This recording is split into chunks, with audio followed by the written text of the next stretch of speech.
I know I'm a big fan of Roger Corman, as I'm sure some of our listeners are, and I know Doomcock is. I don't know how big of a fan you are of Rob, but chances are you've at least seen some of the movies or know some of the people that he's worked with or started their career, however you want to put it.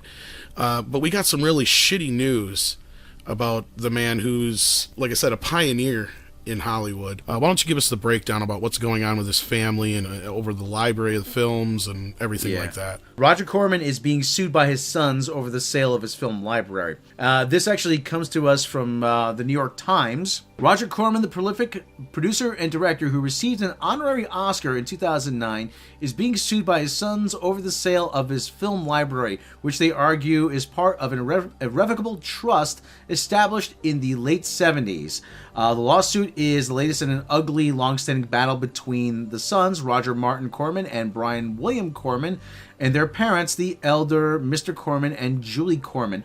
The suit filed in Los Angeles County Superior Court says that when Mr. Corman reached his 80s, he wanted to start transferring his wealth to his children. He turns 92 this month. In addition to his sons, he has two daughters, Catherine Corman and Mary Corman. The plan, according to court papers, didn't go over well with Mrs. Corman, the director's wife, who, quote, became abusive toward her husband and her other family members and commenced to undermine the beneficial interests held by the children, notwithstanding the irrevocability of the trusts, end quote. The last month, Shout Factory, a media company, and Ace Film, a China-based company, announced that they had acquired a library of 270 films from the Cormans, with their eyes on remakes and merchandise and licensing, a catalog that the children say belonged to the Irrevocable Pacific Trust, which their parents established in 1978. According to the lawsuit, in the late 2000s, Julie insisted to the children that assets in the trust belong to her,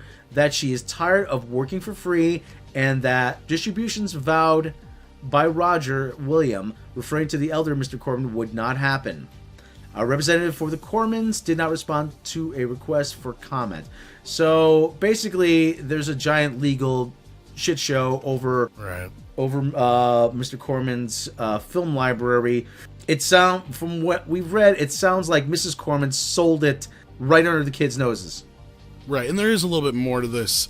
Deadline actually did another write-up on it, and in this write-up they get a little bit more from the children's angle, and one of the kids had stated that once my siblings reached their mid-20s, my mother's temperament regarding the children's involvement with the trust and scheduled distribution changed drastically. While my father wanted to continue our family discussions regarding trust, my mother began acting erratically during these meetings. She would often yell at my father for no apparent reason, and our meetings regularly de-evolved to such a degree that she would become hysterical and leave. While my siblings had moved out of the house at this point, I was still living under the same roof as my parents and became increasingly aware of the verbal attacks against my father. I believe this is their youngest daughter who's saying this, Mary Tessa Corman, if I'm not mistaken. And she goes on a lot more into what sadly sounds like a lot of the same kind of crap we hear from the Stan Lee camp, what's going on over there, and that is just people taking advantage of these guys when they reach these ages when they're unable to defend themselves, and it's just sad. Now, normally this would be a cut and dry situation if you had like some young wife trying to take control over this situation, but unfortunately what you do have here is the mother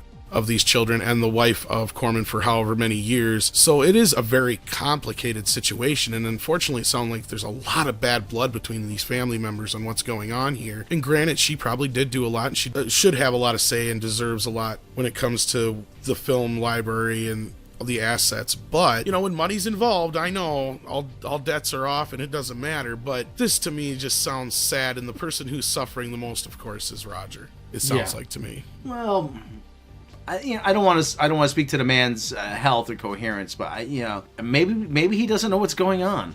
That's what I'm thinking too. And I don't want to say for sure, because it feels like we're being left out of the loop in a lot of ways. And what we get from the children is that it's basically is that he's, at that point where he can't really speak for himself as much anymore. And in the article with the one daughter, she even said that he basically broke down and said, I'll do whatever you want if you just leave me alone and quit harping on me about this. So it sounds like she just kind of beat him into submission, if that's to be believed, of course. But Doomcock, I know you're a big fan, so what are your kind of feelings about this? Well, I think first of all, as a fan, that his contribution to cinema and his artistic endeavors will endure regardless of who profits from them. And fortunately, being of advanced age, he certainly has lived his life enjoying the fruits of his labors. I mean, at this point, he may be suffering some abuse from his wife.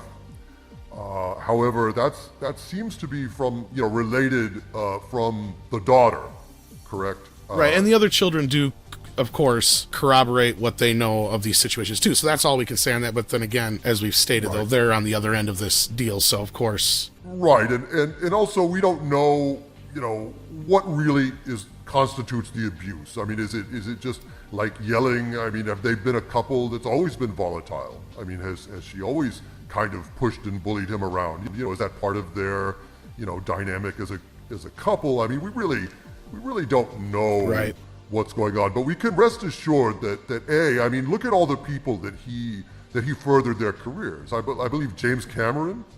Oh yeah, he's had tons of influence. Jack Nicholson. Just his legacy is so rich, and we all owe him so much. And like Stan Lee, he's reveled in that.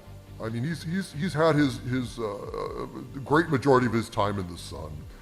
I can only hope that the reports of his abuse have been greatly exaggerated, and that Roger Corman, although old, hopefully he still knows that he is the Roger Corman, and can look at that film library with pride, and whoever it goes to, we were all blessed to have had him.